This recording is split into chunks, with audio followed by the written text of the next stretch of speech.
It's time for the show that brings the magic right to your speakers. Ears Up! Hey, what's going on, everybody? Ears Up podcast back on the podcast airwaves. And we have a show for you today. It is another weird show, and I love that about us. We're stretching out a little bit, and we're talking about other theme parks. We're seeing other theme parks, guys. And by we, I mean Eric, because, we just now, came running back to Disney. You went to the regular one. Yes, right, yes. I didn't go to the Temu version of, I don't know, I'm just kidding. Temu? I don't know, man. Whatever you're going to do. What are you going to say? But yeah, in our effort to kind of, broaden horizons a little bit, because we understand that the Disney parks are not the only parks in the universe. Yeah. The universe. It's almost like a universal problem. Yeah, I mean, the other theme park competition is Universal. And so that's just a kind of a standard thing. So every once in a while, we like to cover what's going on over on Universal's, sort of area of theme parkdom. And our resident theme park expert, Erik, is joining us today, as he does every show, to tell us a little bit about what's happening at Universal. And you recently were there, right? And you did some things, right? Yeah, I went there. I did the things. Okay, I love that for us. I ate at the place, and then I ate at a different place, and then I went on the ride. Oh, of the and place then I that you went went on on? a different ride. Man, that would be so cool to have like a ride themed around one of the restaurants at that Universal. It seems like, in my mind, and I know this isn't reality, but in my mind, it's almost where Universal is. Where it's like, you think of it just like a theme park based around fast food. I don't know, counter service restaurants. Like, man, I ate at the roll on up place where they just serve burritos, and then I went on the ride of the roll-on-up burrito ride afterwards, where you're a bean trying to get out of the burrito. It was amazing. So what's weird is there's a. So are you aware of like the Minions universe? Yeah, I mean, I'm aware of the Minions as much as I know it's a meme for boomers. Oh yes, Yeah. Boomers love the Minions. Boomers love a Minion meme, dude. Can you every time you walk past someone and fart, yell, "I'm jet powered." Ha ha, banana. Yeah.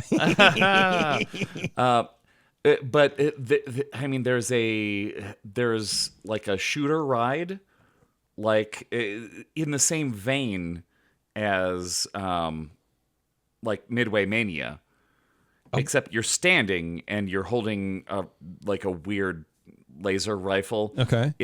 So they have that, and you can actually shoot at stuff at Universal. Wow. Like you can blow up the Universal globe. Oh, they have their own IP, like the park within the ride.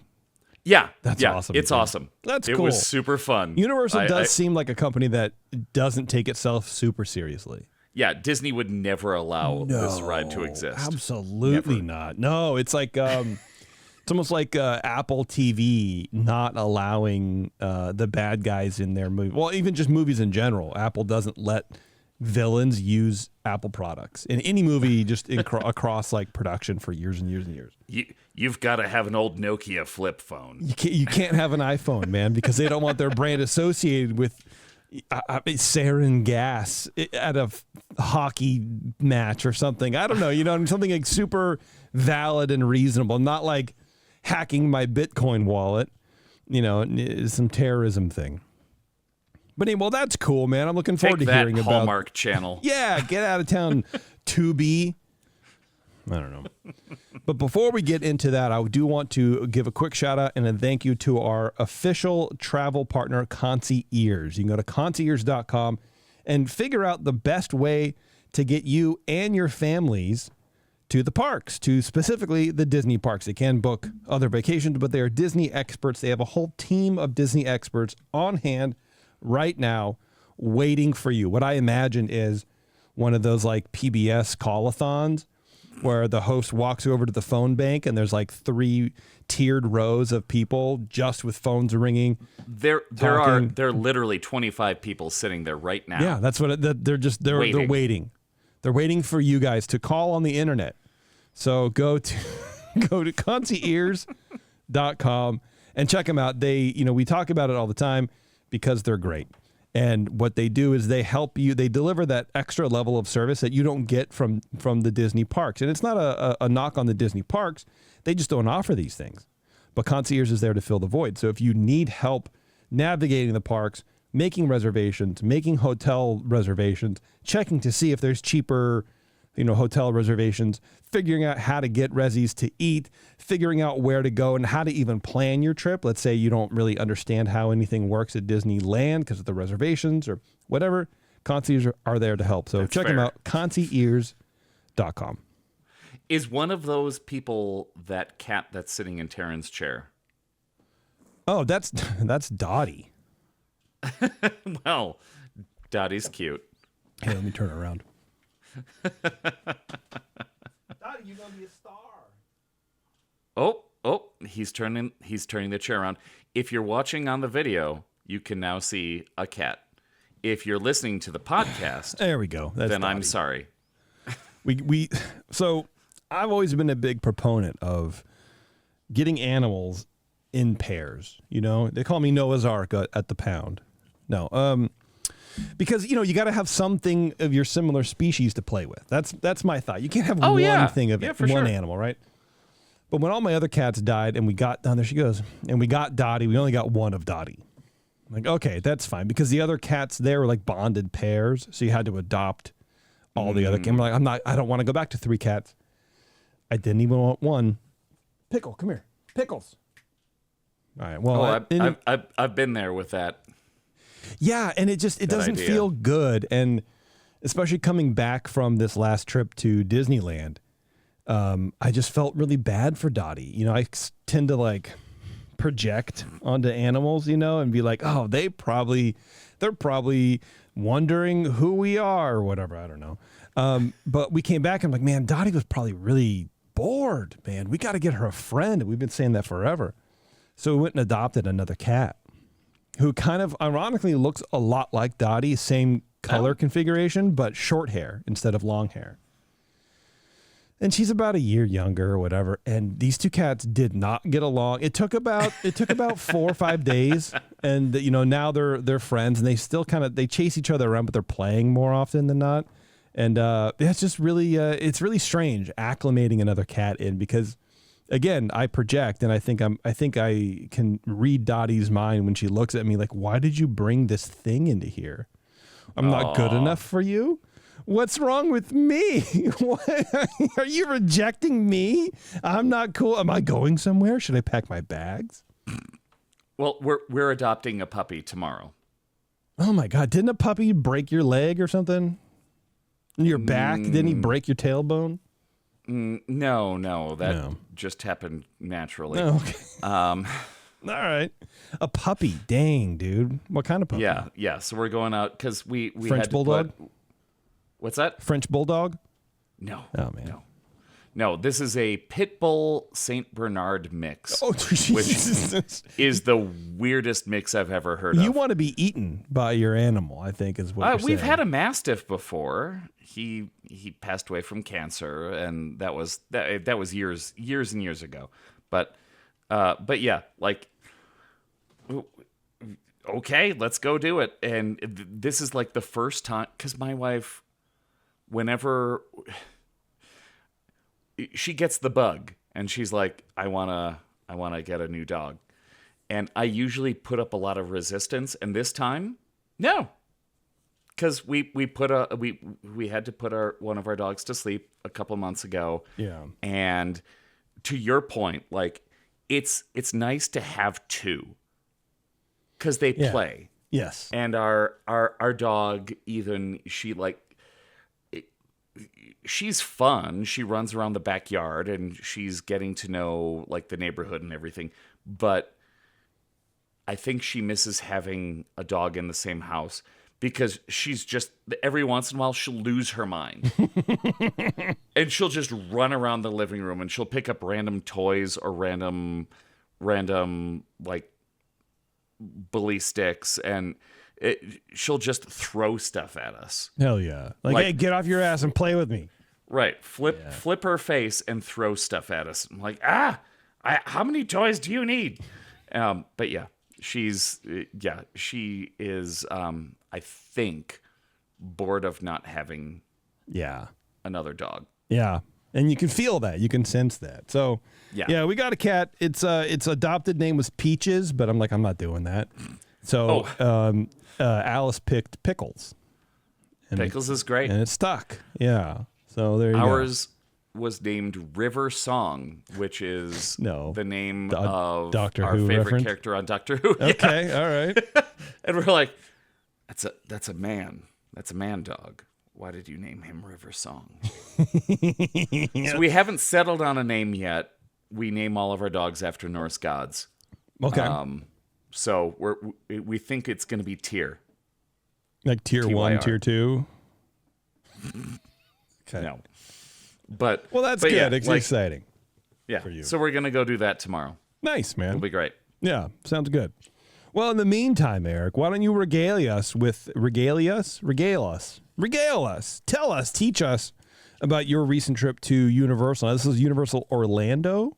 Orlando. All right, what's going on in Orlando these days? We got Florida Boy in the chat so he's gonna be my barometer. He loves a Universal park, so he's gonna let me know if you're lying or not. Oh well, then I should probably not lie. Yeah, so much. yeah. See, I got you now. I mostly just make up what I talk about. Like, well, when I last went to Carthay, I had 7 hot dogs. Yeah, and I was on the ceiling. They have this harness that you can sit in, only if you're a DVC member. Yeah. Yeah. Yeah, if you're a DVC member and you buy 3 Manhattans, they will strap you to the ceiling and feed you hot dogs. And by 3 Manhattans, I mean a triple. Right. Oh no! Florida Boy says I better be right. See, there you go, misspelled man. my name, so that's a plus. Yeah, well, no one knows. I crop it out. Okay. Yeah. Well, I guess we could talk about like show stuff, if we're willing to go that direction. So I'm eating again.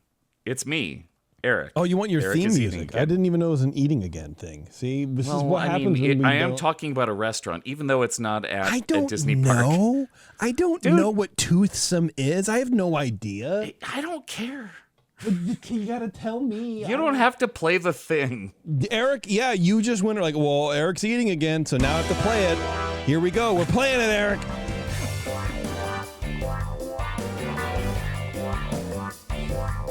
Hey, Eric, are you eating again? There's a word on the street is that you're eating again. I have eaten. Okay, good, man. What are you eating? Where are you eating at? I am eating at Toothsome Chocolate Emporium. You heard about I texted you about it yesterday. I don't know, man. It's a dentist office to me. Yes. Toothsome Chocolate Emporium and Savory Feast Kitchen at Universal Studios Orlando. They have one at the West Coast one. Okay, interesting. I hear there's a Universal Studios on the West Coast as well. Well, we haven't discovered. We sent out a scouting party once, never came back, so. Oh man. We'll never know. Never forget. Let's let that hang for a little while. Yeah. You could delete the silence if you want. Well, I probably will, so I want you to talk so I don't have to do it too much. As much as I love editing. Oh, everybody loves editing. But yes, hey, this is a weird and somewhat, I guess, famous place. It's so Toothsome Chocolate Emporium opened up in 2016. This is a location that looks like a factory. Okay. So it essentially, this place was originally kind of a ripoff of Willy Wonka's Chocolate Factory. That's by the name. That's kind of what I imagine. Yeah. Yeah. It's a steampunk restaurant. Okay. Yeah, I'm looking at the header now of like the Universal website. Yeah. I can see that. Yeah. It's sort of the text is sort of Willy Wonka reminiscent. Yeah. Oh, absolutely. Yeah. It's absolutely going for that aesthetic, but oh my goodness. Yeah, good. Sorry, I'm looking at pictures and I can't believe this place exists.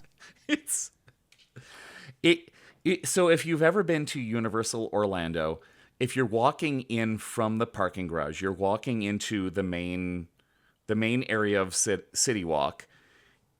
It's right across the bay. I don't know how we missed it.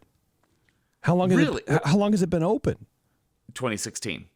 So we just missed it then. Yeah, I think it was probably still under construction the last time we were there.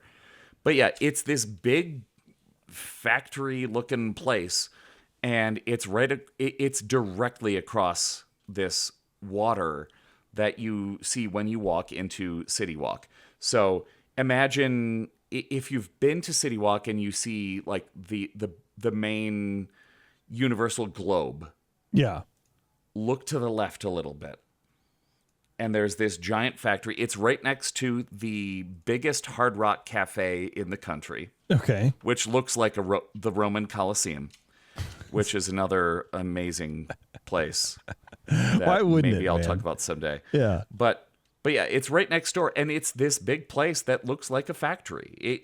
And that's a restaurant. It's a big old steampunk restaurant with a bunch of gears outside, bunch of smokestacks. It's amazing. When you go inside, they continue that theme. So when you go inside, there is a big gift shop that sells. You can just go inside and buy chocolates. Okay. So Chocolate Emporium means you can go inside and there's like a little chocolate counter where you can get snacks.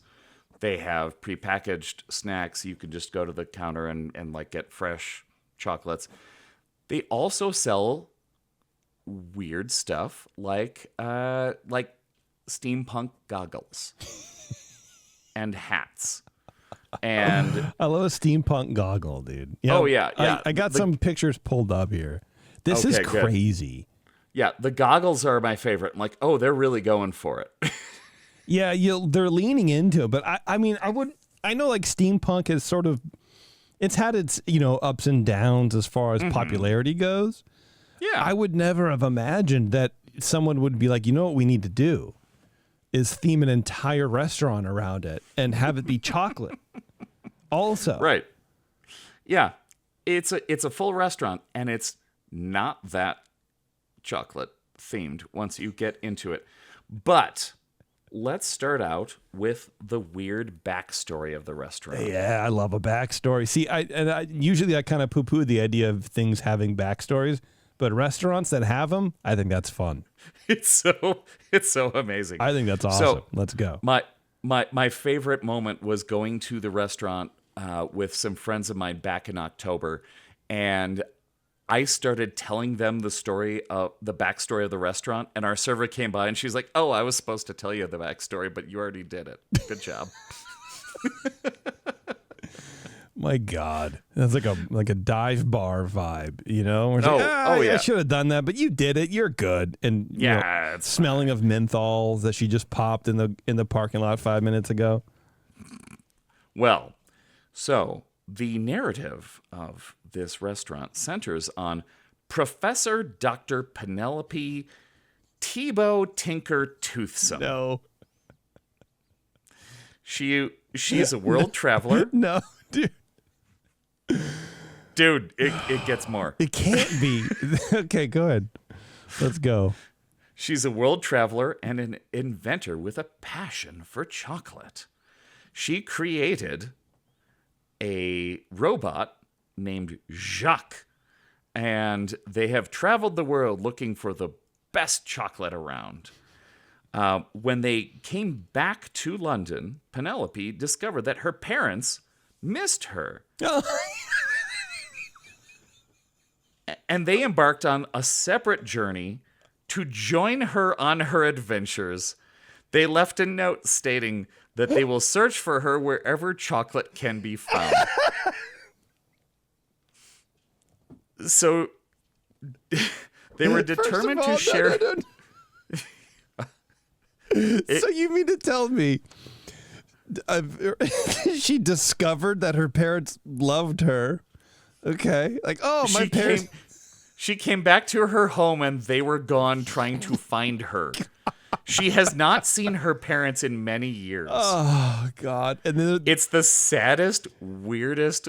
And they're gonna look story. Wherever chocolate is found. So like at the 7-Eleven, they're gonna look at the airport. Chocolate is pretty widespread, man. You can't look presumably, everywhere. Yes, they're stopping at every 7-Eleven along I-25. Yeah. They're trying to find her. So because she wanted her parents to come back to her, she established Toothsome Chocolate Emporium to draw them in. So it's sad not like a commercial or a billboard, but no, build it and your parents will love you. Yeah. Okay. Yeah. So she created Toothsome Chocolate Emporium to be the best chocolate place ever, hoping that her parents would go, maybe we should figure out who this person with the last name is us has chocolates. Okay. So it's whimsical, but yeah. Yeah. Like that's what it is. So Penelope is a person that shows up as a character in the restaurant. So it's a woman dressed in steampunk garb, in like Victorian dress. And she has a robot companion named Jacques who walks around with her and meets people in the restaurant. Here, let me put it up because this is insane. Taryn's here, everybody. What's up, Taryn? Hey, Taryn. Wait, you're not on. There you go. Hello. Hi. Hello. Hi. You showed up at a weird time. I could tell. You missed. But this is going to be a weird episode. I'm just jumping right in. It's all right. Well, apparently, I almost went looking for you wherever chocolate is found. Wherever salt is found, that's where I will be looking for you, Taryn. Oh, okay. Yeah. What do you think of that? So Taryn likes salt, but Penelope's parents like chocolate. I do like salt. Were you guys talking about me? Yeah. Oh, I love salt. Just now, yeah. So and your love for salt. Is this? Hold on a second. This is why big name places have producers to do this stuff for it. Look at that. Okay, so that's her, I guess. I imagine, right? Supposed to be her. Do I have to see that on Twitch? No, I mean it's just say yes. Yes, yes, that's exactly her. Okay, and Jacques, and they walk around and they talk to people. They walk around the gift shop and talk to kids. They walk around the restaurant and talk to people sitting at their tables, which is why when I ate there a few months ago, they're like, "Oh, well, Penelope hasn't stopped by." I'm like, "It's fine until Penelope starts. It's fine." Does she go around like asking if you're her parents or something?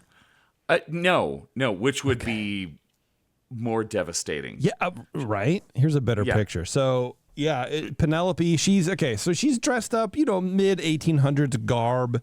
If you think of like a semi-wealthy person in like Deadwood or something like that. She has a nice hat on, a little peacock feather in it. Oh yeah, a little feather. But then like an apron that's kind of that steampunk brass color. Steampunk has these colors, man. They're like, dark browns, light browns, brass, light blues. Is Jacques in this picture? Jacques is in this. So Jacques is the robot. Jacques is the robot. Okay, He's got a little. There's a freakish box. man. Yeah. So he. Let me describe Jacques. I guess he's just a steampunk man android robot or whatever. Yeah, he's got a metal face. Yep. He's got a lot of leather straps holding him together. Yeah. So if you don't pay, you are not leaving. Absolutely, you're not leaving this place. But yeah, so they walk around and they talk to everybody and they entertain you and tell you great things. And there is, from what I understand, servers at this restaurant have to go through a training. Like, they have to learn about the story of the restaurant, which is why our server was like, oh, you know this story. Thank goodness. I don't have to. Oh, my goodness. But yeah, like, everybody has to know the story. Everybody has to support it. And she's like, oh, well, Penelope will come by. And the question that I had prepared was going to be like, what are you a doctor of? Ooh, so you were going to be one of those people. No, I didn't want to be antagonistic. I just wanted to know what she's a doctor of. You weren't going to yes and her. You were going to be like, so what makes you qualified to open a chocolatier and savory factory or whatever it's called? I wasn't going to be. No, I just wanted to know. Because doctor to doctor, I like to know. Because I'm a doctor of pharmacy. We're and colleagues, you know what? Penelope. Why don't you, Right. We're all doctors here. Yeah. Let's learn about what you're a doctor of. But she didn't come by our table. We only saw her in the gift shop, and she was talking to children, which makes more sense than stopping by a table full of adults and saying, "Hello, I'm Penelope." You sound really Professor upset at Dr. Penelope Tebow Tinker Toothsome. That's this lady's name, Taryn. Where? I'm sorry I'm coming in late to this, but what planet is this on? Universal. Planet Universal Studios. Yeah. Okay. It's at both Universals in City Walk. Yeah. Okay. So the one in Orlando looks like an elaborate factory. There was something about this that didn't feel Disney. Yeah. It's not. Yeah. Sorry, I'm not doing a Disney Oh, no, show that's tonight. I'll fine. That's fill fine. her in later. Yeah, it's all Okay. good. Yeah. We'll tell you. No, let's start the show over again. Taryn needs to. But yes, the exterior of the building it's a factory. There are towering smokestacks, a golden dome, intricate metalwork. It looks very industrial, which is weird next to, as I mentioned, the Hard Rock Cafe, which looks like the Roman Colosseum. But it's very distinctive within Universal City Walk. Inside, I mean, it continues. It's dark. It's steampunky. There are gears everywhere. Someday I should probably do a thing on the Edison at Disney Springs because it has a very similar aesthetic of like big gears everywhere. It's dark. It's clocks. It's Nice. Cool. Would you say it's geared for aesthetics? No, I wouldn't say that. Oh, okay. Okay. But yeah, lots of dark wood, exposed brick. And yeah, these two weird characters are roaming around talking to people and engaging with the people who are eating trying to eat their lunch. Okay. Having a Reuben sandwich, and they're like, "Hey, Have you seen my old-time. parents? Yeah, this whole thing is weird, man. Yeah, it sounds like dinner theater, and I'm not into that. Yeah, it's like half. Every time the door opens, they're like, "Mother." Like that is my absolute worst. That's the worst thing about DCA is walking down the main street in DCA, and those characters that aren't from any movie that just walk around. The Streetmosphere people. So not like Five and Dime. No, they're the fine because they people. stay on the car and they have like a thing that they're doing. But it's like the older lady and like there's a guy, a pudgy guy, and they walk around and they talk to people. And I'm like, I don't need this. I don't want this. So I don't think I would like this place very much. Yeah, they do it at Hollywood Studios too, and I don't know what to do with them. Exactly. Yeah. It's just awkward. Like I just want to walk. I just want to walk through. Right. I'm going to Rock and Roller Coaster. I think if you just keep your head down, they're not going to bug you. They're not going to like shoulder tap you and follow you. That is true. I'm looking at some of the merch this place has, and the merch is crazy. It is. They have statues. Oh my god. There's a shirt. It's like a low V-neck woman's shirt. Low V-neck, sleeveless, flowy shirt. Like this is low cut shirt. And it says in old-fashioned, what would be like maybe like a wooden carved sign lettering, if you know what I'm talking about. It says chocolate, coffee, and men. Some things are just better rich. Love it. Then underneath in small letters, it's Must have. toothless chocolate. I bought 7 of those shirts. Toothsome Chocolate Emporium. Like, dude, that is so boomer. Put a minion on, and it's yellow. Put a minion underneath it. Then it's universal. Yes, Yeah. right, for sure. Wow. But they're staying in universe. They don't put a minion on that. Yeah, look, You'd have to go to the Minion Cafe to get a shirt like that. Oh, I would love that. But so the menu, as far as chocolate is concerned, everybody gets, so it's your usual bread service, except it's warm chocolate almond bread. Ooh. Oh, that sounds delicious. Okay. With salted caramel butter. It's real good. Wow. Yeah. That made me, yes, that sounds delicious. But yeah, the entrees are not all chocolate based, thankfully.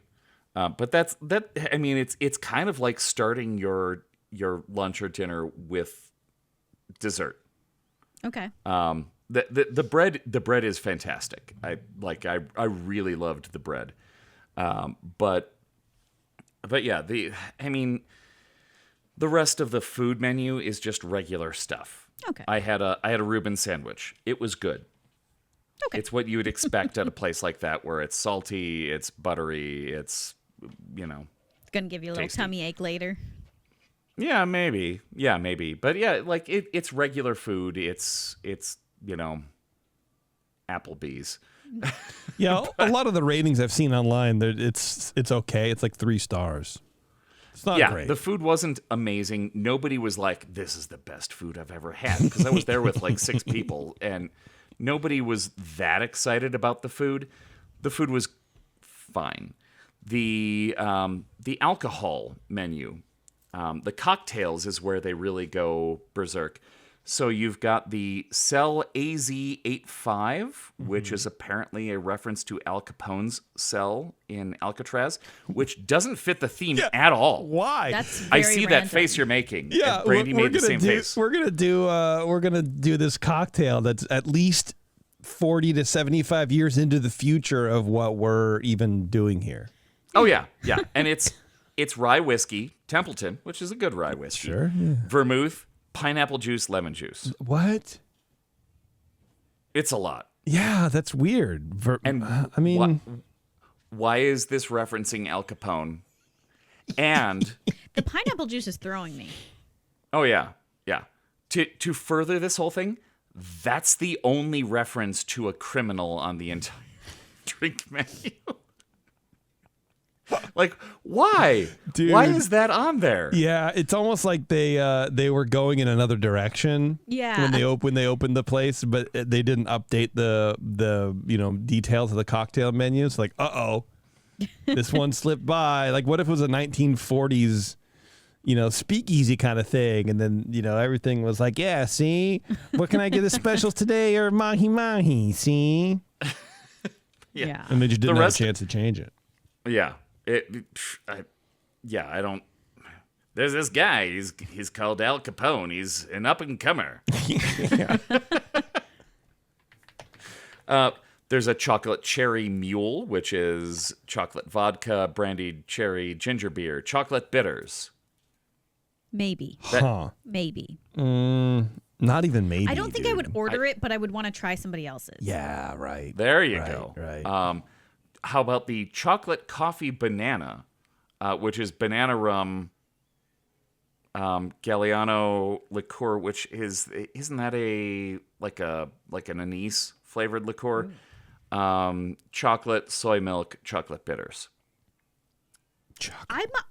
That's a maybe. I don't know, that's a man. Potential. Yeah, I have a hard time with chocolate flavors in food and drink, anyways. Well, and banana liqueur is disgusting, but Yeah. all of that stuff together might work.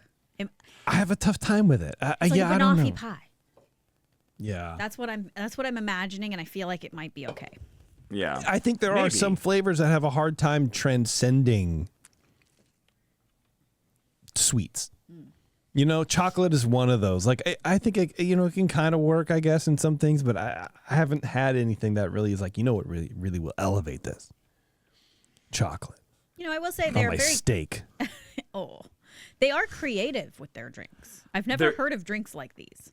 Yeah, they're plenty more chocolate based drinks. The let's see, macadamia chocolate cherry, the same chocolate vodka, drambuie, macadamia nut liqueur. Okay.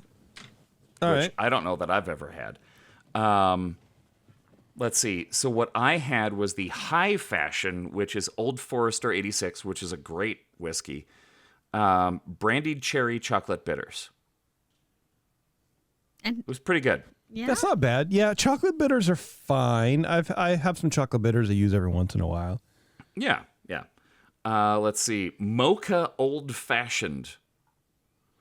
Cocoa infused dark rum sugar chocolate bitters, which doesn't really sound like an old fashioned to me. Yeah, I don't know. I would try these. But I wouldn't want to. I don't think I would want to drink the whole thing. But it'd be interesting to try. Yeah. How about the Old Chocolate Fashioned? So more chocolate. Okay. More old fashioned. Destruction. The third fashion. Yeah. Chocolate whiskey, cherry hearing, sugar, chocolate, orange bitters. No, I don't think so. For me, cocktails aren't. I don't. I was gonna say cocktails aren't an experiment, but that's just wholly untrue. But I don't know. I don't like spending $18 on something I'd sip once and go, no, this flavor doesn't work for me. And 18. Then I don't know, I'm assuming. What kind of deal are you getting? Okay, well, look, man. But you know what I mean? Like, I don't want to spend the money on something like that.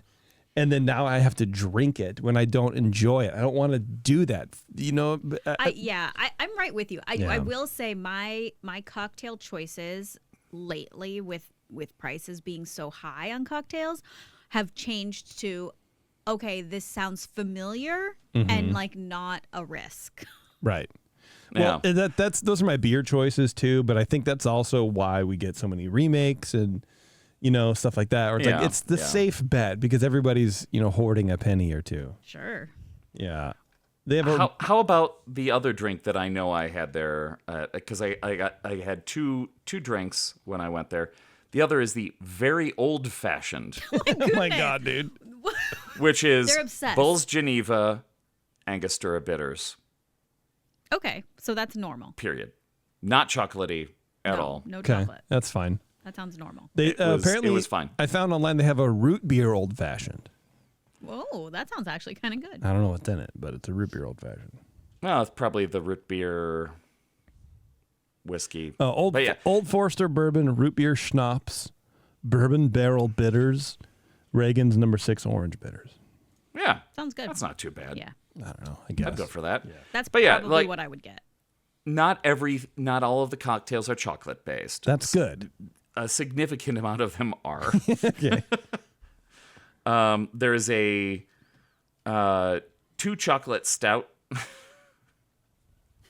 But they also have Yingling, Blue Moon. Okay. You got to have a Yingling, I think, if you're on the East Coast. You got to have it somewhere. Oh, absolutely. I love Yingling when I'm out there.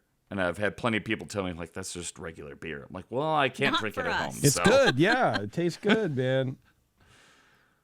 Let's see. Yeah, we've talked about the gift shop. That was next on the list. We already got to that.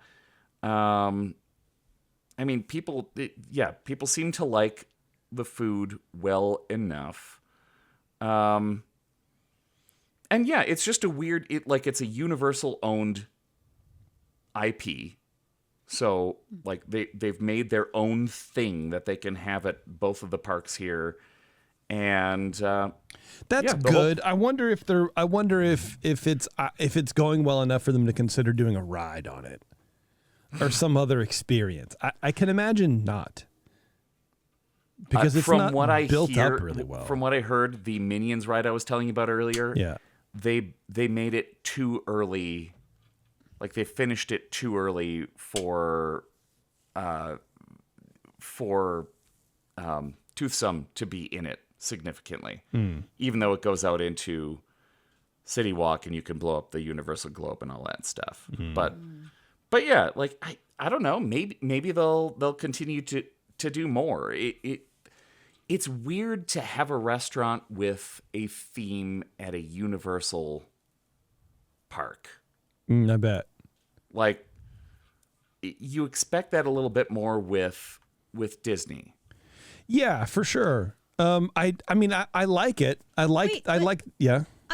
But what do you mean? Because do you mean like an IP related like theme? Because like I remember when we went to Universal, it's forever burned in my memory because it was one of the best memories. But like we went to this Bob Marley themed restaurant. Oh, and yes.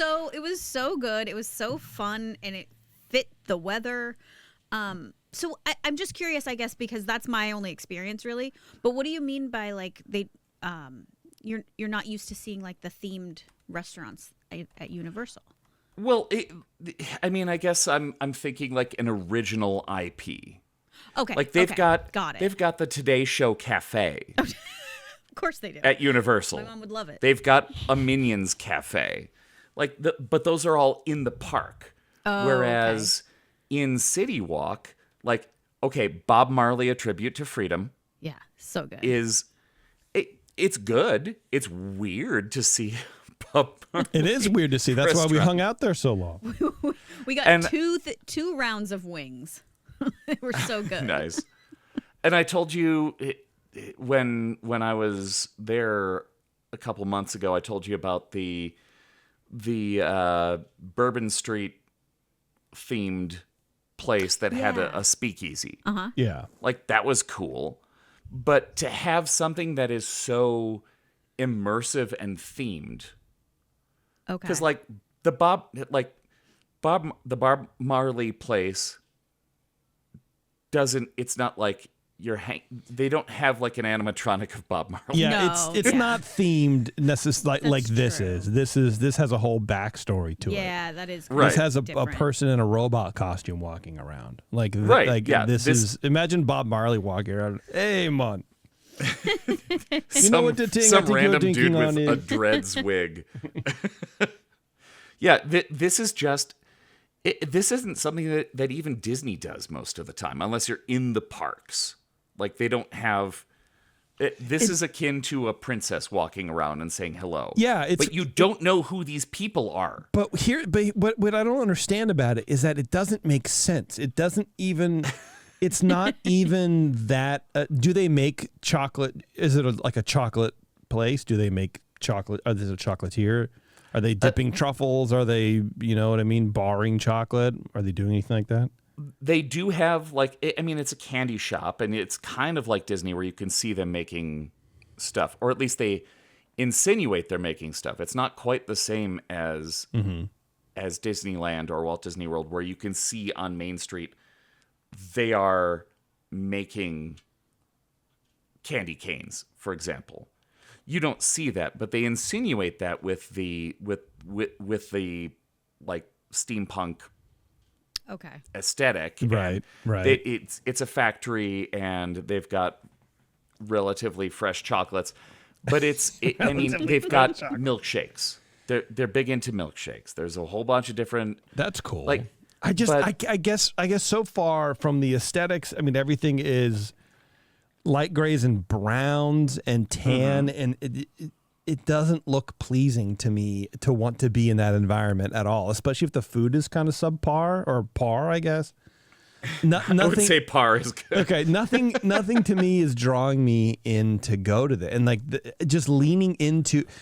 I guess the thing I'm having a problem with expressing is that a theme park on the level of Universal, kind of going so mid-range with something like this. I don't know. If you're going to create a whole new restaurant IP and a whole new theme, why is it a doctor looking for her family by making a chocolate factory? Like it's so bizarre. A professor doctor. Oh, sorry. Yeah, it's the weirdest idea that they went, like, they're leaning so far into this. Margaritaville? Okay, makes sense. Why not have a Margaritaville there? Sure, yeah, but Margaritaville's I've never been in, but I imagine it's exactly the opposite, where it's like it's themed, but there's no backstory. There's no pretend backstory. It's just, oh, we have this guy they're might playing know, music this and there are musician. surfboards and Yeah, that's it. It's lightly themed. They outside of at Orlando they do have a plane that Jimmy Buffett owned. Yeah, okay, but like lightly themed versus themed to a lightly themed versus like themed, I think are very different. This is themed. This is a themed restaurant. They're going for immersive. Yeah, but yeah. What are we immersing ourselves in? Right. Do we want to be immersed in this universe? No. Is this a universe? This universe freaks me out. I don't like it. It bothers me. I'm not defending this place. Other than like the drinks were good. Okay. The food was okay. All right. And it looks cool from the outside and the inside. And that's all. Well, there you go. Yeah, it's all you can really ask for, It I checked guess. the boxes. Yeah. That's why I wanted to talk about it, because as far as we're concerned on this show, like, it's like they're going for a Disney thing. Yes. But they didn't get anywhere near it. I don't know. I don't know. Like, we could talk about Boathouse someday at Disney Springs, but like that's just a dude who has a bunch of boats. And it's not an immersive experience. It's literally the dude who owns the restaurant has his collection of boats there. So, like, okay, so that actually there we go. That was the episode. Yeah, perfect. That sounds great. So the guy who walks around in the costume, does he talk? The robot guy. Yeah, he does, and he walks like a robot. He walks like God. But does he talk C-3PO, like a robot? except made out of like brass and leather. Yeah. How does he sound? Yeah, is it a human voice? He's got like a vocoder sort of thing going on. Okay. This is a nightmare. And It is. Penelope is just a woman wearing a dress Hell yeah, and dude. a hat. See, already I'd rather talk to the robot. You could. Because I don't wanna Excuse me, talk to a Penelope, human stand person. aside. Yeah, allow me to enjoy your creation. And you know what? I think kids are the same way. Alice didn't want to talk to any, like, except for Belle. That was the only one, but she said no to every princess, going to meet any princess, but she wanted to meet all the other characters. And I think there's something a little freaky about a human. About our child, I think is really more what it is. Oh God, you should hear what You know? she told me all about her dream before bed. I'll tell you about it. Okay. Well, yeah, But she's yeah, bizarre. like no one's showing up at Toothsome and saying, "I've got to meet Penelope Toothsome." No, they're going after the other guy. I've got to meet this random character. I have to talk to Jacques, I think the robot. It'd be really funny to go there and pretend, just basically cosplay in there and then pretend like you're a citizen from the 1860s. Pretend like you're her dad. And then you walk in and you see this robot and you just scream. I think, oh my God, what is it? Ah! I think they'd lose it. I don't think these people are prepared for that level of I mean, improv. I don't know. That's the other thing about steampunk stuff is that it sort of betrays the whole concept of like the Old West and steam technology because none of it existed. Can you imagine if it did? Like some gold miner being on his claim for a year and he comes down and then there's like just his town is covered in robots because this lady landed her dirigible and dropped off a bunch of robot orders. Oh, you know there's a dirigible somewhere in this story. Everything's a robot now. Oh gosh, now you're just making me think of Wild West. I'm Will Smith. try not to go there. You're riding a big spider. Like, I mean, you know what I mean? Spider. That's like generational trauma that you're inflicting on these people because that's stories that will be written in history books. And you can also get a hamburger there. Thank God. Is that it? Are we covered? That's it. Okay. Unless you want to dunk on it a little more, because it's so weird. Yeah, it is weird, but I do like the fact that somebody somewhere had this idea, and they leaned into it hard enough to have 2 locations, and people seem to be enjoying it because it's been open since 2016. You said, right? Right. It's not going anywhere. It's good enough. It's weird as all get out. Yeah. But the food was passable for theme park food. Okay. Question. I have a very important question for Erik. Food-wise, passability, which one wins? This place, or the South Park place? The South Park. Oh, Casa Bonita. Casa Bonita. Which food quality was better? That's an interesting question. I think, Casa Bonita only has like 5 menu items. That's fine. But what you ordered, which one was better? I think Casa Bonita. Okay. Because this place, Toothsome, they've got like that cheesecake factory sort of menu like that's giant. Yeah. And they have too much stuff and they don't specialize in anything. Got it. Yeah, looking at the menu online, it seemed like a BJ's Cheesecake Factory level of like, you can spend 10 hours looking at this menu. Yeah, Yeah, for sure. it's too much stuff. You know, Casa Bonita at least is like, we've got a chef. It's not the best food in the world. but he knows how to make these 5 things. Right. Yeah. We're going to focus. Yeah. He's going to night school to learn the 6th. So leave him alone, give him a break. You want tacos or burrito? Yeah. Well, very good, Erik. I'm glad I'm glad you went there. That sounds like a weird place to go. I still don't know if I would do it when we go back. However, I encourage anybody else to go and let me know how it was. Give me one of those shirts that says chocolate, coffee, and men all taste better rich or whatever. Yeah. I mean, honestly, you'd probably just catch me at Bob Marley's. No, but you got to go there, though. I'd probably just spend all my time there. Yeah. So. You know, he doesn't really I'd be next door at the Irish own it. place with the speakeasy. Yeah. But it was just so cool with the music and then the music videos and the vibes. Why are you swaying? That's my vibe, man. Yeah, that's man. That's my vibe. That's my vibe, man. Like, if I... Taryn's going to go look up Minion memes on the break now. If we go back to Universal someday, I'm going for Harry Potter and Bob Marley. I want to do all of the things we didn't do if we ever go back. I don't care about all those things. It's so disappointing. We should bring more people because I'm not interested in that. That's fine. There's a whole Margaritaville you didn't visit. I right don't there. care about that either. That is not my vibe. No, that's not my vibe, guys. All right, well, speaking of vibes, everybody, we're going to like totally take a break. We're going to come back and we're going to do like Disney news because Disney news is my vibe. That's my style. All right, everybody, hang on. It's Ears Up. We'll be right back.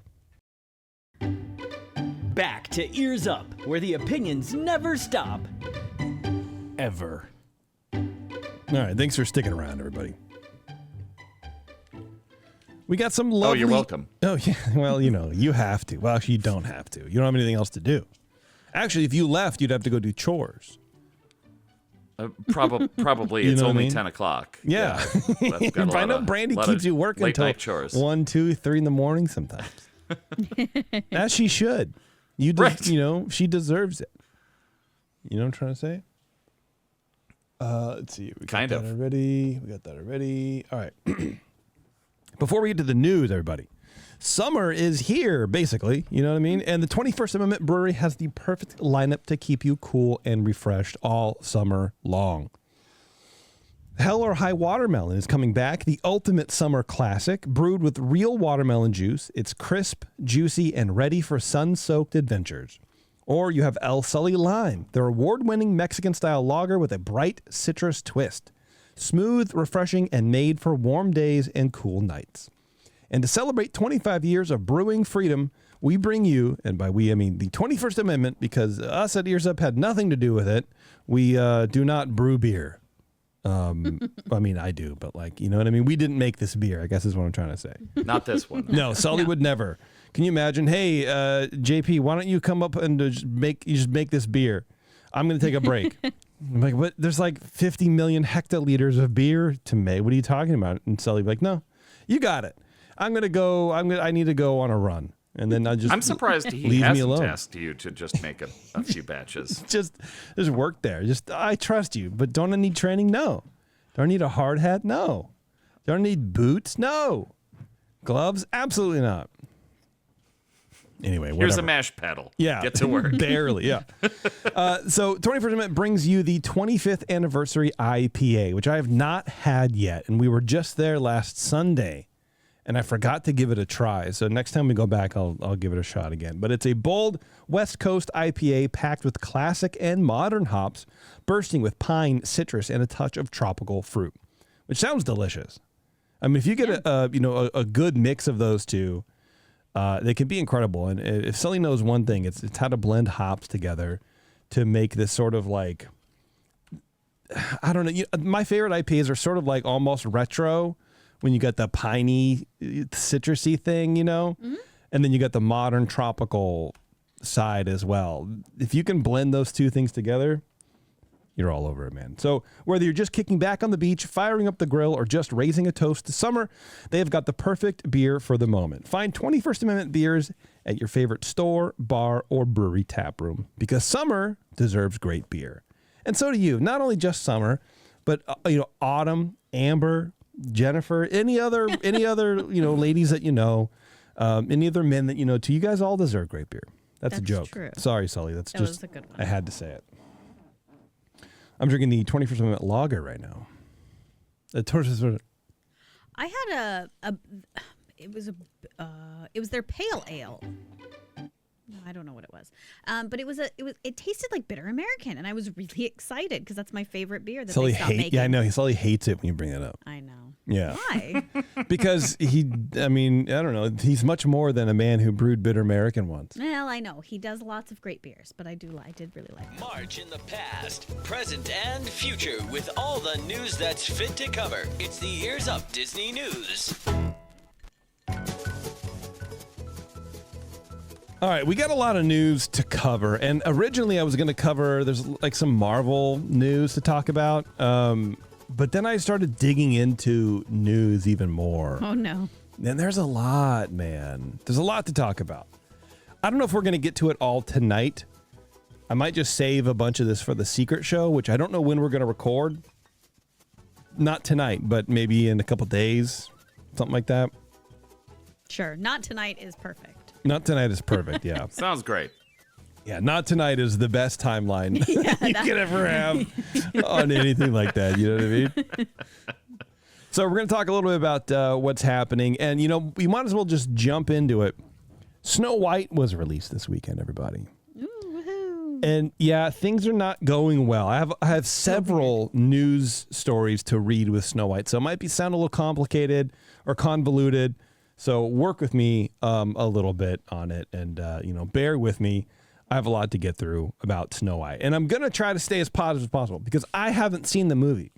I've seen the trailers, and I would probably rather hear the spiel at Toothsome than watch the actual movie. But from, I think, Amber in the Discord, or it's Olivia, I can't remember. They went to see it, and they said it was fine. Their kid loved it, and that's kind of all that matters. You know what I mean? Yeah, but they said it was fine. And to me, that is a very nice way of saying, my kid loved it. Yeah. It was fine. Yeah. But Hey, again, if your kid loves it, that's what you're going Then for. it was fine. Yeah. So this one is from The Independent, and this has generated a lot of sub articles. But basically, Rachel Zegler's social media posts are being blamed for Snow White's backlash and box office performance. Well, I mean, look, they weren't great, but No, you weren't. can't blame her for just the Well, weird way that a couple of posts, everybody's like, well, she's directly insulting her co-host. I'm like, I don't think Gal Gal has not come out and said, I can't stand this woman. Here's the problem with what Rachel Zegler was doing is that she was not upholding the legacy of the story. She was pooping on the the history of the story and the legacy of the story and things that people really enjoyed. And she was, supporting that fact. Like the woman that who's fact. asleep and some dude who kisses her? I guess. I don't know. But she was like really upset about that kind of stuff. And when indie studios are trotting out their stars of these movies and putting them on social media and, having them help to push and campaign for people to see the movie in the build up to the release, they're counting on positive stories. Mm-hmm. So part of that backlash is not necessarily what she said directly, but it was how she was carrying herself around the franchise that people latched on to kind of first. I think maybe second. First, it was all the weird racists, but that's fine. That's going to happen with anything, so it doesn't matter. But like, it's kind of the way she handles herself about the legacy of the movie. That's what ticked a lot of people off, and I think that's what they're talking about. So you have a lot of interest invested into how your stars are supporting the film and the project on social. That's a big thing because it's basically free marketing. So if you have your number one star jumping into the fray going like, yeah, isn't this really dumb that like, the women weren't empowered? We're going to change the story fundamentally. And everyone's like freaking out. They're just pointing and shrieking into the void. Of course that's going to snowball, man. If I were Disney, if I were these giant corporations though, I would put it in a contract that like, to have boundaries around social media for these giant stars, for these giant movies, because if they really do have that much influence over the movies, which I'm not advocating for, I don't think that that's really the case, but let's say that that's their argument, then put something in the contract that says that they can't even talk about it until after the movie comes out. I don't know. Yeah, I don't know either. I mean, but you don't. But I don't think you want that. When you hire somebody, you expect them to be professional. Yeah, that's stupid. I agree. Back in August, while sharing the first official Snow White trailer on Twitter, Zegler thanked her fans for their support before adding in a separate post, "And always remember, free Palestine." So this isn't even necessarily about her controversy before. This is like another thing I didn't even hear about. The post, which garnered 8.8 million views online, caused Disney executives to immediately contact Zegler's team, with the film's producer, Mark Platt, flying to New York to speak to her directly. That's how you know you're in trouble. When the producer, when your boss flies from wherever they are to you to tell you that you did something incredibly incorrect. Zegler's co-star Gal Gadot, who is Israeli, reportedly began to receive an increased number of death threats following the post, and Disney had to pay for increased security for the star and her family. I just don't believe this. I don't believe that, but I mean, what do you think that Variety is lying? I think that this is exaggerated. I don't know. I have a hard time believing that she received so many death threats, like legitimate death threats, that they needed extra security for her. Okay, well, here's the thing. So if your team normally has you death exist threats, in America, right? Yeah, your team normally gets 10 death threats a month because these people do. Sure, of course. Random stalkers. So let's say they increase to 50. How do you know what's credible and what's not? You have to hire security to go to make sure. Yeah. You know what I mean? Like, why take the chance? No, I guess I see that. I guess I'm like, why is it Disney's problem? Like, why are they hiring security for I don't know, because they're nice. Why isn't she going like, dang, I should probably hire some extra security? Like, That's an interesting point. It just feels like they are jumping into the drama when they don't need to. That's what it feels like. That's, I think, that's my point. You know what? Look, man, if Ryan said something about Erik that caused Erik to get death threats, I would 100% pay, if I could, for security until I figured it out. We need to have a conversation off the air. You know what I mean? Like, I think of all the things that Disney has done to kind of fumble the bag in the last 5 or 10 years, this is not one of them. I think they absolutely should be paying for that because it's their star that friggin' said the thing. Yes, so she Disney's should be paying. Okay. Anyways, God, dude. Reflecting on Zegler's social media activity, one insider told the publication she didn't understand the repercussions of her actions as far as what is meant for the film, for Gal, for anyone.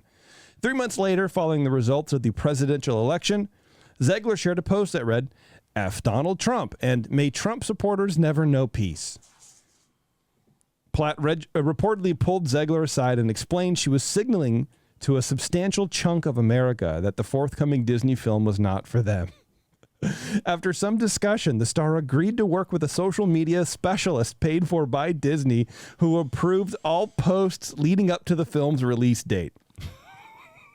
I mean, a little too late, but that was the right move. Yeah. I totally believe that that's like a real job. Yeah. 100% it is. Yeah. Of course. Yeah. I mean, it's just someone who manages social media. You know what I mean? So it's like, you want to say this? Okay, let me make sure I'm hired by corporate to sanitize everything, to make sure everything's fine. But therefore, it's not her fault anymore. It's the social media managers. I wonder. Well, clearly Gina Carano didn't check with that. No, that team did not. before They she didn't even started give her that posting. chance. They were like, "No, you're too far." Okay, Yeah. we're done here. The new Disney live-action remake of Snow White has a sluggish start at the box office, making just $43 million on its opening weekend against an estimated production cost of $270. Whoa. Things aren't looking good for this remake, man. No. They really aren't. But if you've Eric, have you seen this movie yet? I have not yet. No. I have only watched the trailer and I am terrified by the dwarves. So I feel like just the dwarves alone are a miss. But we'll see. I don't mind. I mean, the dwarfs have changed significantly from early trailers. If you remember when they were like dudes. Yeah. They're like real people. Right. I feel like that would have been better. So it's interesting that we've gone to that they went the direction of making them animated characters. Yeah. Basically. And I don't know, this whole production has been fraught with controversy. And I mean, starting from like Peter Dinklage saying, "Hey, we shouldn't be making a movie about dwarfs," and then they're like, "Oh, we were trying to be respectful," Yeah. By not including you. and and they tried to be like, "Here, look at the people that we have hired to do these characters." And then it's changed again multiple times. Yeah, they're trying to fix it, and I get it, and they should, I think, but I it's hard when you have a charged movie like Snow White, and I don't think it should have been charged necessarily. No, but you have Rachel Zegler being like, she's not going to be saved by a man. She's going to be the leader she was born to be. It's like you're fundamentally changing the story. People are going to complain about that. If it's one thing Disney fans don't like is change. They don't like it. Yeah. So you're already fighting that uphill battle. So to be so flippant about it is going to piss people off even more. And then you have the weird CGI and the problems on set. And then all this stuff leading up to it and the pushback of the release. I think people are sort of already tired of the drama around the movie before they even see the movie. So that's my opinion on it. No, I think in a lot of respects you're right, because there's so much more drama around this one than previous ones, where they've done things that people didn't like Little Mermaid. Mm-hmm. Oh, she's black. Yeah. Oh, we're not happy about that, and they're like, I don't care. Mm-hmm. And great, they finished it, and the drama went away. What was the other? Aladdin. Princess Jasmine has an opinion about the world. Well, yeah, see, that's where I draw the line. You know? And it, ultimately when it came out, it's like, oh, she got an extra song. I think people were more pissed off about Will Smith as the genie than anything. That's the only thing I ever remember hearing about is Will Smith being the genie. Yeah, it's like, dude, what is this? This is not good. Now that wasn't great. Now that Snow White's opening weekend, $87 million worldwide. $87 million worldwide is in the rearview mirror. Burbank brass are evaluating what went wrong. To put Snow White's global box office haul into perspective, it's about $34 million less than Joker Folie à Deux, but with a bigger budget by $70 million.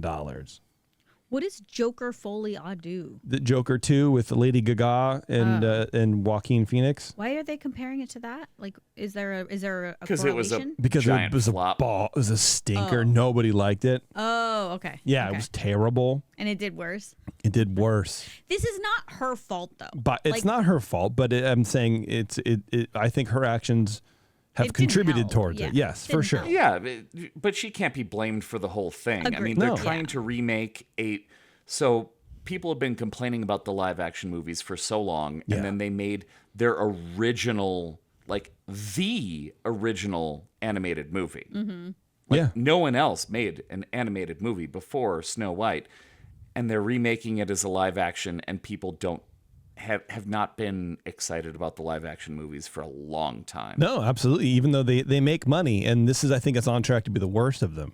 Quote, you can't say that a live action remake of the most iconic film in the vault that cost $270 million and has been reshot multiple times, opening to $50 million is okay. The math does not work. That movie should be a $1 billion movie, said an executive at a rival studio when the film was tracking for a 45 to 55 million domestic opening. It ended up at below even the low end figure at 43. Oh, that's right. Rough. They had like multiple reshoots too. Yeah, well, because they kept changing it. Yeah, and that's the thing. Like, okay, I feel like the studio knows when they have to do those reshoots. They're like, okay, this is not going to be a hit. Like, but you can't stop. You have to kind of keep going. You've already put too much money in it to scrap the project. But like, I wouldn't believe that they're very surprised, mostly because of those reshoots. Like, when you start having to reshoot things are going downhill. The same thing happened to the Guardians guy, the director. James Gunn? He got fired, and then they did reshoot. There was something with that. They're like, that was a tweet from 10 years ago. Yeah, He's but there was fine. all this drama with that, and then that movie kind of didn't do as well as they thought. And it's just like, I think when you start really messing with a movie that got greenlit, it's just not. It's not good. So this is part of the Variety article, which I think sparked all this other stuff, but. It mentions that, the complaining with Ziegler started after she wasn't invited. She complained on social media that she wasn't invited to the 2022 Oscars as the star of the Best Picture nominee West Side Story, because she was in that, that was her first role. I don't know. Sources say that she had just begun production on Snow White in London, and Sean Bailey, then president of Walt Disney Studios Motion Picture Production, declined to cut her loose for the telecast. After Ziegler aired her grievances publicly, which you don't do, okay? You do not complain that your company did not send you to the thing. You do not say that. They provided her with a ticket, even though she wasn't nominated. And then Bailey was gone from the job by February 2024, it says. Months later at D23, she criticized the original 1937 Snow White, noting that the prince, quote, literally stalks the heroine. One top agent said that was the moment that Disney allowed Ziegler to control the narrative. Quote, the first time she shoots her mouth off, you nip it in the bud.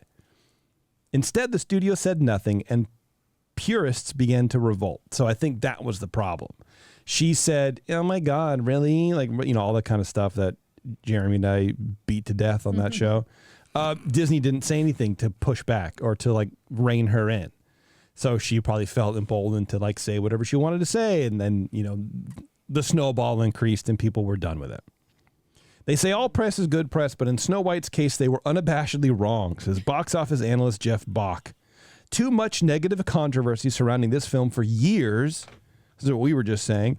And it didn't help that the reviews were subpar, likely rendering this latest live-action adventure to Disney Plus for many potential ticket buyers. It's there's more, but I'm not interesting gonna go because I'm thinking back about a similarly. Think back on Avatar 2, The Way of Water, where to make money on it, they needed to make $1 billion. Yeah. And everybody went, I don't know. I mean, the last movie was years ago, and they had to do all this extra stuff on this one, and the movie was too expensive, and somehow it pulled through. Like they made that money and more. Like it's in some cases, it seems like Disney is laying back and going, I don't want to deal with this. And in other cases, they're saying, no, we're gonna support this. We're gonna push this through. Everybody's gonna go see this movie. Yeah. It almost feels like what's the movie? I'm already forgetting because I've only seen it like twice. Strange World, Strange Planet. Oh, yeah. The last animated feature that a few animated features ago, where they just people are like, "There's a gay kid in this movie." Oh no! And Disney was like, "We're sorry, there's a gay kid in this movie," and they didn't promote it at all. Disney has, and Disney, it was such it's a good movie. I liked it a lot. Disney does push the kind of norms, I get, and not even norms because that seems ridiculous to say. Because guess what? There's gay people, everybody. I don't know if you knew that or not. But what? Yeah, where are they? But you point them out to me. Disney has kind of been one of those companies at least trying to dip their toe in very passively, but also, putting that stuff out there in the narrative forms of their movies, right? But then they don't know how to support it. And it's like the spine that they grow to like finally go, you know what? There are gay people. Guess what, everybody? We're going to put them in our movie too. What do you think of that? And then people go, and then they go, oh, yeah, right. Oh, I'm so sorry. I'm sorry. They're like, they get English. They're like, oh, I'm sorry. I ran into you. I'm so sorry. You ran into me. I'm so sorry. It's like, figure it out. And I think that does a lot of damage too. It's either do it or don't. Mm-hmm. If you're going to do it, which you should, then keep doing it. Stand up for it. You know what I mean? Push the narrative even more. Let's go. Yeah, and we've been talking about this for years at this point, where Chapek fumbled the ball. He didn't do anything wrong. Are you wearing a Chapek t-shirt? Yeah, Chapek was framed. But yeah, he got a raw deal. For sure. He did. Oh, absolutely. And he wasn't prepared to have these conversations. Oh my God. I just thought of a new t-shirt to make. It's Lee Harvey Oswald on the cover of Time. When he has the doctored photo of him holding the rifle and the shadow's all crooked or whatever, but put Chapek's head on it. Oh my God. I'm going to do that. We were walking around Disneyland. And so Jason wore this shirt to Disneyland one day, and some guy stopped us and he was like, that's dark. It was a cast member. He goes, whoa, that's dark. I was like, and I looked and I was like, you're wearing, like, I didn't know you'd wear it here. Yeah, you got to do it, man. What was Dan's shirt? The Fantasyland Dan, shooting who was gallery? in the chat. It was like, Chapek is kind of bad. Oh, yeah. I can't remember, yeah. And it had like pixie dust around it. And there was the one time where a cast member was like, you can't come into the park. Chapek is kind of terrible, he says in the chat. Yeah. But yeah, he almost couldn't get into the park. He's like, this is just man, my opinion. It's fine. Every CEO is kind of terrible. That's just by definition, yeah, that's what they do, man. And then to see that Iger was so adamant and was so political for a while, and now the situation has changed. And suddenly the company is backing away from DEI. Yeah, well, we're talking about that. Let me that's wrap a up bad the word Snow now. White stuff, and we'll get into that too a little bit. Okay, sorry. So on the other end getting of out the of Snow things. White thing, this is an article on Cinema Blend where this like movie reviewer talks about how they liked Snow White more than they thought they would, and they've seen it twice in the first week and whatever. And I'm like, okay, this will be a cool article to mention on the other side too. Like I like seeing a positive press about stuff so we can, have other versions of the, truth to figure out. But what he does at the end of his article is essentially say what he liked about the movie. He goes, I was surprised by how much I enjoyed it. I never loved the original Snow White and the Seven Dwarfs, but the new film, which basically gave the original a modern musical facelift, worked for me. I enjoyed it so much, and I thought other members of my family would as well. Then a couple days later, I went to see it again, this time bringing my wife and 7-year-old daughter with me. Blah, blah, blah. He says, what I found myself most focused on was the theatrical experiences and taking my daughter to see a Disney classic, as my parents had done so many years ago. So he kind of intonates there that like the part that he enjoys most about Snow White is just going to the movies with his kid. Yeah. Going to the action. It's the step 1, go to the movie. Step 2, removal of frontal cortex. Step 3, exit movie, enjoy life. Like he's not talking about the movie and how good it is or anything like that. Yeah. It's just that what I really loved about it was being able to go see Snow White with my daughter. Yeah, cool, man. Which is nice, but yeah, like... Yeah. So that's a weird review. It's almost like an opinion piece. It was very odd. Let's see. Yeah. Anyway, there's more numbers here for Snow White box office, but I think you guys get the point. It's not going. It's not going well. Yeah. Critics were largely not impressed with Disney's latest live-action remake, with reviews coming in at just 43% fresh on Rotten Tomatoes. There's been a wide variance between the box office performance of other live-action Disney remakes, but Snow White might mark a new nadir. I don't even know what Ralph Nader's back? What the hell's going on? Jon Favreau's photorealistic The Lion King didn't have great reviews either, but it grossed more than $1.6 billion worldwide. And they're making more. Snow White opened worse than Dumbo, which had a $46 million opening, and well shy of Cinderella territory with $67.9 million. God, it opened worse than Dumbo. Dumbo was a stinker. It was. Not good. Yeah, dude. I still haven't seen it. I haven't seen it either. I bought a copy of it. I still haven't seen it. I Good for you. Normally would have, but I mean, Danny DeVito, like what's wrong right? with that? Yeah, come on, for sure, dude. All right, let's do some flying elephant. Come on, man. Let's do some light news. Trump's FCC commissioner opens investigation into Walt Disney Company and ABC for diversity policies. Yep. This might be more of a secret show talking point. Yeah, let's just save it for the secret show. Because we can say bad words. So we can say bad words, but also like, I don't know, I've kind of been too heavy already. Let's do something lighter and get out of here. Okay. I worked at Disney World for 2 years. There are 9 things I'd never buy at the parks. Okay. You guys ready for these? This is lighter? Love these. 9 things. This I should also save for the secret show, but that's right. Popcorn. Single-use water bottles. Agreed.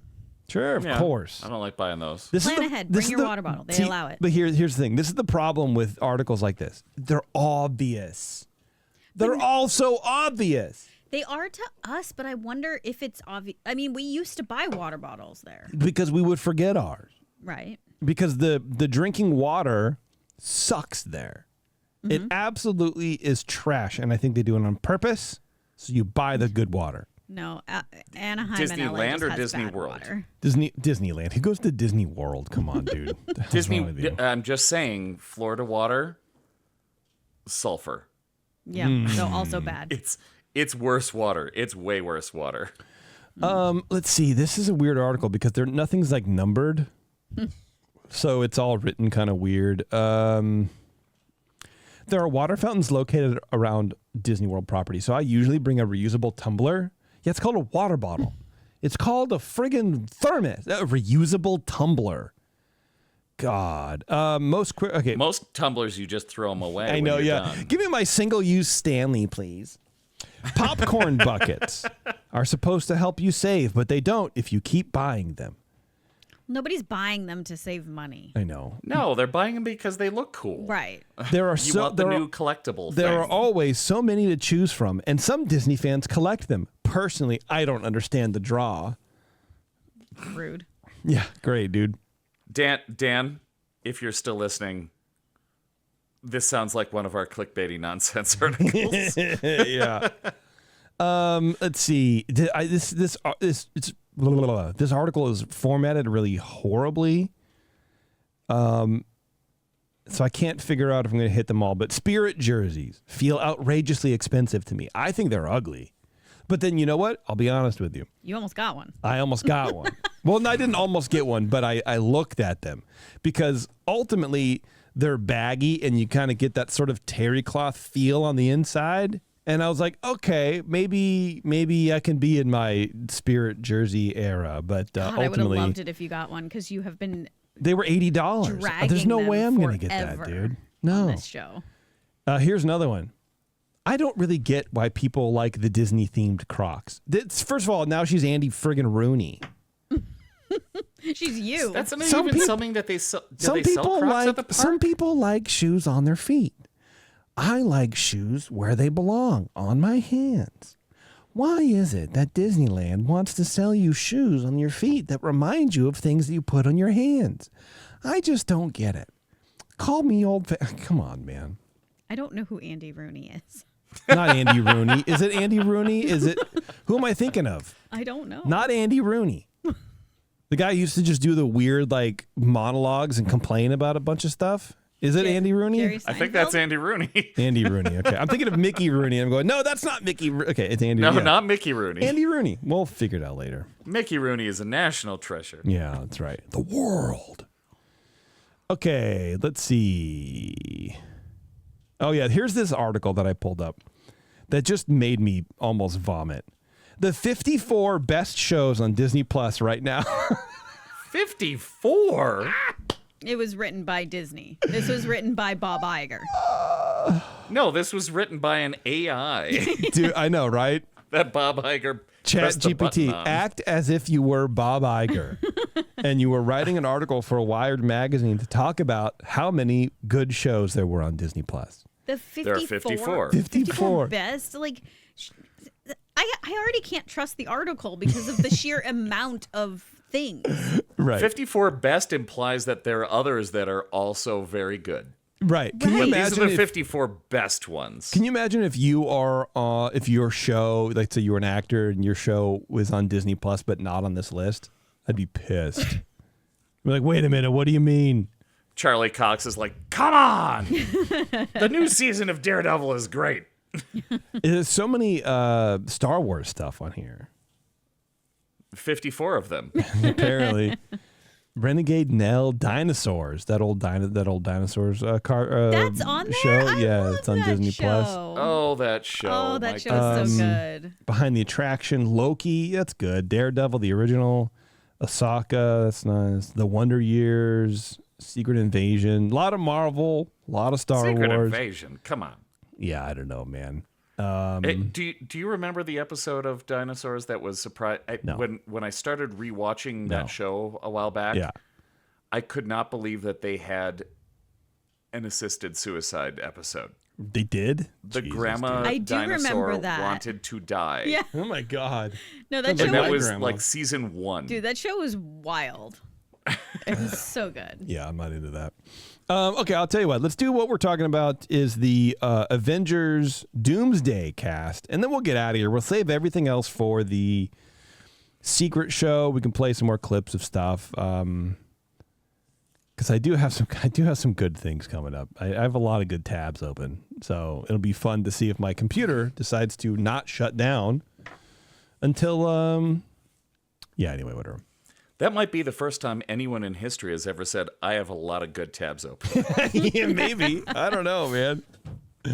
Okay, Marvel Studios announced Wednesday that production has begun on the film Avengers Doomsday in theater May 1st, 2026, in a multi-hour global live stream that I didn't know about. Marvel also revealed several of the film's all-star cast, teasing the return of some familiar heroes. The Avengers Doomsday cast includes Chris Hemsworth, Vanessa Kirby, Anthony Mackie, Sebastian Stan, Letitia Wright, Paul Rudd, Wyatt Russell, Tinoch Hurta Meha, Ebon Moss-Bachrach, I'm not going to read all these people because who cares? We all care. Mainly because I can't. Just a lot of people. Yeah, it's a lot of people that I can't pronounce their name. I can do Tom Hiddleston, barely. Okay. Alan Cumming, maybe. Ian McClellan, no, I can't because I put an extra L in there. So I'm just going to do everybody else a favor. But apparently Kelsey Grammer is going to be in it. Beast is back. Oh, he was interesting. All right, man. He was Beast. And he was at the end of The Marvels in a post-credit sequence. The what? The Marvels. Yeah, I don't know what that means. Kelsey Grammer it's Fraser. Captain Marvel 2. Right? Yes. You loved it. Toss salad and scrambled eggs, man. He's super MAGA. Is he? He is. Yeah, just found this out. So disappointing. Yeah, he's very, very conservative. But All right, well, that's the Secret Show conversation, everybody. Yeah, so that's happening. I thought I had a deeper article than that, but I don't. it's just a list of names. It's just a list of names, pretty yeah. much But everyone's like really excited about it. I'm like, wow, what does that mean? I can't wait to read articles about it. And then all the articles like, here's the names. All I heard here was we go. Ant-Man. Ant-Man's there. All we got. Well, here's one about the 10 major Marvel stars missing from the Avengers Doomsday cast announcement. So there is quite a bit of chatter from what I've read where people are sort of disappointed and they're not necessarily like, they're thinking this might not be a great film because these like tentpole MCU characters are not in it. So I don't know what you guys think about it. I would love to hear what you guys think about this. So Tom Holland as Spider-Man, he will not be in it. What do you mean, boo? Boo, we love him. Oh, okay, yeah, great. Benedict Cumberbatch is Doctor Strange. He's not going to be in it too. I can't believe like he's so an integral part of the Avengers. Why is he not going to be in it? That's so weird. He's asleep in this one. Oh. See, you say that, and I don't know what that means, but I took it. Deadpool, honestly, I'm fine. Deadpool, we need to take a 10-year hiatus from Deadpool. I am so tired of Deadpool things. Yeah, he and his wife also, they're not good for Disney social media right now. They need to go away for a bit. Brie Larson as Captain Marvel. See, that's fine. That's a good move. I'm all right with that. It's fine. Tiana Paris as Photon. Don't know who that is. Yeah, I don't know either. From the Marvels, I guess. She's in the Marvels. Chris a movie Pratt. I just referenced. Okay. Chris Pratt as Star-Lord. That's fine. Yeah, that's fine I too. could use a break. Yeah, I need a Star-Lord break also. Mark Ruffalo as Bruce Banner. Aww, we love Hulk. Yeah. So I think that'd be cool. I liked him. I think he was a good Bruce Banner. I think a lot of people didn't like him, but I think he played the weird, eccentric genius pretty good. Yeah. Jeremy Renner as Hawkeye. I never cared about Hawkeye. I never was a Hawkeye guy. Hugh Jackman as Wolverine. But this was the big one. Elizabeth Olsen as the Scarlet Witch. She's currently dead. But see, it's in the MCU. Look, bro, it's a comic book movie. I know. They're going to come back. She'll definitely come back. Yeah. But that's why I'm like not expecting her in this one. But I think that's she'll come back people eventually when it's convenient. But I think that's why people are a little bit like taken aback by it, where she's hyper. She was probably I'm going to guess, one of the 5 most popular MCU characters that doesn't have their own movie. Or isn't in like a movie, right? She just did the TV shows, right? Yeah. Oh, she's in the movies. I mean, she was the main antagonist in Multiverse of Madness, the second Doctor Strange movie. The what? Oh, that. Do you watch? Do? Are you okay? I broke him. Everybody. Shut him down. Reboot sequence initiated. Do you listen to PewniePod? No. I listen. They're not up on that one yet. I listen to do you one watch podcast. Marvel movies? No. Yes, I do. I do. It's clear you've seen some of them. Yeah, well, look, man. Okay. Look, here's the secret. I've been on this show long enough. I know. Here's the secret. I don't really remember much. Okay? You get in front of this microphone and you just talk, and that's just kind of what happens. I am aware of how podcasting works. Yeah, thank you. I wasn't telling you specifically. I was telling the audience. Okay. I know how you know how it works. Okay, the last story we're going to cover. There was a fire in Epcot the other day. Did you guys see any of the footage of that? I did. I saw a couple TikTok videos. And I'm Remy's, right? Yeah, and I'm sure it was like the biggest video I saw, the not the biggest, but the one I saw referenced most often was like from the Skyway buckets. And I'm thinking, all I can think is, I'm so glad. I bet Disney's going, man, I'm glad that we have these back. So everyone can get a nice footage of the toxic plume. Apparently it was behind the France pavilion. Do we know what it was? Well, it was a dark column of black smoke began to rise near the France pavilions a few days ago. Photos and videos posted to social media showed the fire located backstage near Remy's Ratatouille Adventure ride. Disney officials told Fox